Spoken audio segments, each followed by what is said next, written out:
Hello అండి.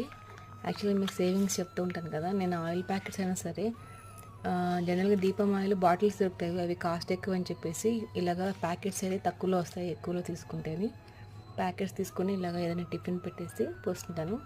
జనరల్గా oil packets కొద్దిగా కట్ చేసి పోసేసుకున్న తర్వాత మనం ఇలా పడేస్తాం కదా, అలా కాకుండా అందరికీ తెలిసిందే రివర్స్ పెట్టుకుంటే నూనె మొత్తం డ్రాప్స్ పడిందాక వాడుకోవచ్చు. సో ఇలాగ నేను చివరి వరకు పెట్టేసి ఇలా నిలబెట్టేసానండి. సో మొత్తం ఇలాగా డ్రాప్ ఇప్పుడు ఇంకా ఉంది ఒక గంట వరకు. సో ఆ డ్రాప్స్ మొత్తం అయ్యేంత వరకు ఇలాగ ప్రతిదీ వాడుకుంటాను. నిలబెట్టేస్తే ఇలాగ మొత్తం కారిపోయింది. సో చూసారా, మొత్తం కారిపోయింది. ఈవెన్ హ్యాండ్ వాష్ కూడా అంతే అండి. ఒకసారి మనం బాటిల్ తెచ్చుకుంటే ఎక్కువ కాస్ట్ పడుతుంది. తర్వాత నుంచి రీఫిల్ ప్యాకెట్స్ తీసుకుని ఇలాగ ఫిల్ చేసుకుని ఇలాగ రివర్స్ పెట్టేసి ఇది కూడా ఇలాగే వాడాను చూసారా. సో ఇలా టూత్పేస్ట్ కూడా సో మొత్తం అయిపోయేంత వరకు వాడతాను.